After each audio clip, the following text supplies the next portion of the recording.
साथियों नमस्कार। हरियाली हलचल चैनल में आपका हार्दिक स्वागत है। आज मैं फिर से उपस्थित हूँ आपके सामने हमारे धर्म ग्रंथों में वर्णित कुछ महान गुरुओं के बारे में बताने के लिए। गुरु का अर्थ है अंधकार से प्रकाश की ओर ले जाने वाला। आज हम आपको महान 9 गुरुओं के बारे में बात बताने के लिए जा रहे हैं। शुरुआत करते हैं। सबसे पहले गुरु भगवान शंकर जी। भगवान शिव आदि व अनंत हैं, अर्थात ना तो कोई उनकी उत्पत्ति के बारे में जानता है और ना कोई अंत के बारे में। शिव ही परम पिता परमेश्वर हैं। भगवान शिव ने भी गुरु बनकर अपने शिष्यों को परम ज्ञान प्रदान किया है। यदि कहा जाए कि भगवान शिव सृष्टि के प्रथम गुरु हैं तो अतिशयोक्ति नहीं होगी। भगवान विष्णु के अवतार परशुराम को अस्त्र शिक्षा शिव ने ही दी थी। शिव के द्वारा दिए गए परशु से ही परशुराम ने अनेक बार धरती को क्षत्रिय विहीन कर दिया था। ब्रह्मा वैवर्त पुराण के अनुसार नागों की बहन जरत्कारु यानी मनसा के गुरु भी भगवान शिव ही हैं। शुक्राचार्य को दी गई मृत संजीवनी विद्या शिव ने दानवों के गुरु शुक्राचार्य को मृत संजीवनी विद्या सिखाई थी। एक बार देवता व दानवों में भीषण युद्ध हुआ। देवता जितने भी राक्षसों का वध करते, शुक्राचार्य मृत संजीवनी विद्या से उन्हें पुनः जीवित कर देते। यह देख भगवान शिव ने शुक्राचार्य को निगल लिया तथा युद्ध समाप्त के बाद पुनः बाहर निकाल दिया। शिव के द्वारा पुनः उत्पन्न होने से ही माता पार्वती ने शुक्राचार्य को अपना पुत्र माना। बात करते हैं दूसरे गुरु की। देवगुरु बृहस्पति। देवताओं के गुरु बृहस्पति हैं।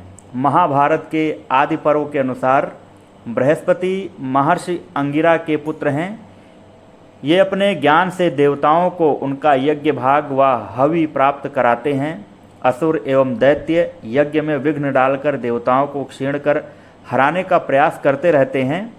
देवगुरु बृहस्पति रक्षोघ्र मंत्रों का प्रयोग कर देवताओं का पोषण एवं रक्षण करते हैं तथा दैत्यों से देवताओं की रक्षा करते हैं। बृहस्पति ने शची को बताया था एक उपाय। धर्म ग्रंथों के अनुसार एक बार देवराज इंद्र किसी कारणवश स्वर्ग छोड़कर चले गए। उनके स्थान पर राजा नहुष को स्वर्ग का आधिपत्य सौंपा गया। स्वर्ग का अधिपति बनते ही नहुष के मन में पाप आ गया और उसने इंद्र की पत्नी शची पर भी अधिकार करना चाहा। यह बात शची ने देवगुरु बृहस्पति को बताई। देवगुरु बृहस्पति ने शची से कहा कि तुम नहुष से कहना कि यदि वह सप्त ऋषियों द्वारा उठाई गई पालकी में बैठकर आएगा तभी तुम उसे अपना स्वामी मानोगी। शची ने यह बात नहुष से कह दी। नहुष ने ऐसा ही किया। सप्त ऋषि जब पालकी उठाकर चल रहे थे तभी नहुष ने एक ऋषि को लात मार दी। क्रोधित होकर अगस्त्य ऋषि ने उसे उसी समय स्वर्ग से गिरने का श्राप दे दिया। इस प्रकार देवगुरु बृहस्पति की आज्ञा से शची का पतिव्रत धर्म बना रहा। बात करें तीसरे गुरु की, शुक्राचार्य। शुक्राचार्य दैत्यों के गुरु हैं। ये भृगु ऋषि तथा हिरण्यकश्यप की पुत्री दिव्या के पुत्र हैं। इनका जन्म का नाम शुक्र उशनस था। इन्हें भगवान शिव ने मृत संजीवन विद्या का ज्ञान दिया था, जिसके बल पर यह मृत दैत्यों को पुनः जीवित कर देते थे। भगवान वामन ने फोड़ी थी एक आँख। ग्रंथों के अनुसार भगवान विष्णु ने वामन अवतार में जब राजा बलि से 3 पग भूमि मांगी तब शुक्राचार्य सूक्ष्म रूप में बलि के कमंडल में जाकर बैठ गए, जिससे कि पानी बाहर ना आए और बलि भूमिदान का संकल्प ना ले सकें। तब वामन भगवान ने बलि के कमंडल में एक तिनका डाला, जिससे शुक्राचार्य की एक आँख फूट गई। इसलिए इन्हें एकाक्ष यानी एक आँख वाला भी कहा जाता है। बात करें चौथे गुरु की, परशुराम। परशुराम महान योद्धा व गुरु थे। ये जन्म से ब्राह्मण थे, लेकिन इनका स्वभाव क्षत्रियों जैसा था।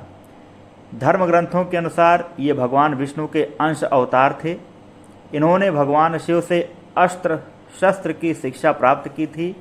इनके पिता का नाम जमदग्नि तथा माता का नाम रेणुका था। अपने पिता की हत्या का बदला लेने के लिए इन्होंने अनेक बार धरती को क्षत्रिय विहीन कर दिया था। भीष्म, द्रोणाचार्य व कर्ण इनके महान शिष्य थे। कर्ण को दिया था इन्होंने श्राप। महाभारत के अनुसार कर्ण परशुराम का शिष्य था।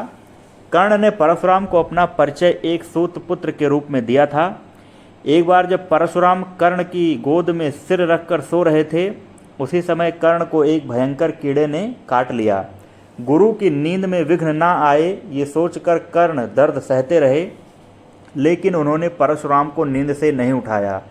नींद से उठने पर जब परशुराम ने ये देखा तो वे समझ गए कि कर्ण सूत पुत्र नहीं बल्कि क्षत्रिय है।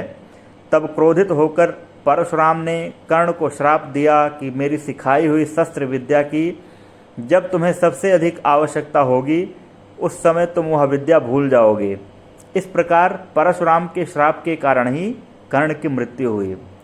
बात करते हैं पांचवें गुरु की, महर्षि वेदव्यास। महाभारत धर्म ग्रंथों के अनुसार महर्षि वेदव्यास भगवान विष्णु के अवतार थे। इनका पूरा नाम कृष्ण द्वैपायन वेदव्यास था। इन्होंने ही वेदों का विभाग किया, इसलिए इनका नाम वेद व्यास पड़ा। महाभारत जैसे श्रेष्ठ ग्रंथ की रचना भी महर्षि वेदव्यास ने ही की है। इनके पिता महर्षि पाराशर तथा माता सत्यवती थी। पैल, जैमिन, वैशंपायन, सुमंत मुनि, रोमहर्षण आदि महर्षि वेदव्यास के महान शिष्य थे। महर्षि वेदव्यास के वरदान से हुआ था कौरवों का जन्म। एक बार महर्षि वेदव्यास हस्तिनापुर गए। वहाँ गांधारी ने उनकी बहुत सेवा की। उसकी सेवा से प्रसन्न होकर महर्षि ने उसे 100 पुत्रों की माता होने का वरदान दिया। समय आने पर गांधारी गर्भवती हुई, लेकिन उसके गर्भ से मांस का गोल पिंड निकला। गांधारी उसे नष्ट करना चाहती थी। यह बात वेदव्यास ने जान ली और गांधारी से कहा कि वह 100 कुंडों का निर्माण करवाए और उसे घी से भर दे। इसके बाद महर्षि वेदव्यास ने उस पिंड के 100 टुकड़े कर उन्हें अलग अलग कुंडों में डाल दिया। कुछ समय बाद उन कुंडों से गांधारी के 100 पुत्र उत्पन्न हुए। बात करते हैं छठवें ऋषि की। छठवें ऋषि हैं वशिष्ठ ऋषि। वशिष्ठ ऋषि सूर्यवंश के कुलगुरु थे। इन्हीं के परामर्श पर राजा दशरथ ने पुत्रेष्ठ यज्ञ किया था, जिसके फलस्वरूप श्री राम, लक्ष्मण, भरत व शत्रुघ्न का जन्म हुआ। भगवान राम ने सारी वेदांगों की शिक्षा वशिष्ठ ऋषि से ही प्राप्त की थी। श्री राम के वनवास से लौटने के बाद इन्हीं के द्वारा उनका राज्याभिषेक हुआ और राम राज्य की स्थापना संभव हो सकी। इन्होंने वशिष्ठ पुराण, वशिष्ठ श्राद्ध कल्प, वशिष्ठ शिक्षा आदि ग्रंथों की रचना भी की। ब्रह्म तेज से हराया था विश्वामित्र को। एक बार राजा विश्वामित्र शिकार खेलते खेलते बहुत दूर निकल आए। थोड़ी देर आराम करने के लिए वह ऋषि वशिष्ठ के आश्रम में रुक गए। यहाँ उन्होंने कामधेनु नंदिनी को देखा। नंदिनी गाय को देख विश्वामित्र ने वशिष्ठ से कहा, यह गाय आप मुझे दे दीजिए, इसके बदले आप जो चाहें मुझसे मांग लीजिए। लेकिन ऋषि वशिष्ठ ने ऐसा करने से मना कर दिया। तब राजा विश्वामित्र नंदिनी को बलपूर्वक अपने साथ लेकर जाने लगे। तब ऋषि वशिष्ठ के कहने पर नंदिनी ने क्रोधित होकर विश्वामित्र सहित उनकी पूरी सेना को भगा दिया। ऋषि वशिष्ठ का ब्रह्म तेज देखकर विश्वामित्र को बड़ा आश्चर्य हुआ और उन्होंने भी अपना राज्य त्याग दिया और तप करने लगे। बात करें सातवें गुरु की, गुरु सांदीपनी। महर्षि सांदीपनी भगवान कृष्ण के गुरु थे। श्री कृष्ण व बलराम इनसे शिक्षा प्राप्त करने मथुरा से उज्जैनी, वर्तमान उज्जैन आए थे। महर्षि सांदीपनी ने ही भगवान श्री कृष्ण को 64 कलाओं की शिक्षा दी थी। श्री कृष्ण ने ये कलाएं 64 दिन में सीख ली थी। मध्य प्रदेश के उज्जैन शहर में आज भी गुरु सांदीपनी का आश्रम स्थित है। गुरु दक्षिणा श्री कृष्ण से मांगे थे। अपने पुत्र मथुरा में कंस वध के बाद भगवान कृष्ण को वसुदेव और देवकी ने शिक्षा ग्रहण करने के लिए अवंतिका नगरी में गुरु सांदीपनी के पास भेजा। शिक्षा ग्रहण करने के बाद जब गुरु दक्षिणा की बात आई तो ऋषि सांदीपनी ने कृष्ण से कहा कि तुमसे क्या मांगूं? संसार में कोई ऐसी वस्तु नहीं जो तुमसे मांगी जाए और तुम ना दे सको। कृष्ण ने कहा कि आप मुझसे कुछ भी मांग लीजिए, मैं लाकर दूंगा, तभी गुरु दक्षिणा पूरी हो पाएगी। ऋषि सांदीपनि ने कहा कि शंखासुर नामक का एक दैत्य मेरे पुत्र को उठाकर ले गया है, उसे लौटा लाओ। कृष्ण ने गुरुपुत्र को लौटा लाने का वचन दे दिया और बलराम के साथ उसे खोजने निकल पड़े। खोजते खोजते सागर किनारे तक आ गए। समुद्र से पूछने पर उसने भगवान को बताया कि पंचज जाति का दैत्य शंख के रूप में समुद्र में छिपा है, हो सकता है कि उसी ने आपके गुरुपुत्र को खाया हो। भगवान ने समुद्र में जाकर शंखासुर को मारकर उसके पेट में अपने गुरुपुत्र को खोजा, लेकिन वो नहीं मिला। शंखासुर के शरीर का शंख लेकर भगवान यमलोक को चले गए। भगवान ने यमराज से अपने गुरुपुत्र को वापस ले लिया और गुरु सांदीपनि को उनका पुत्र लौटाकर गुरु दक्षिणा पूरी की थी।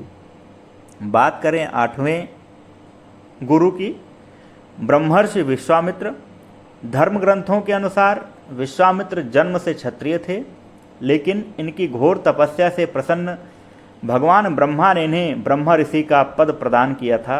अपने यज्ञ को पूर्ण करने के लिए ऋषि विश्वामित्र श्री राम व लक्ष्मण को अपने साथ वन में ले गए थे, जहां उन्होंने श्री राम को अनेक दिव्य अस्त्र प्रदान किए थे।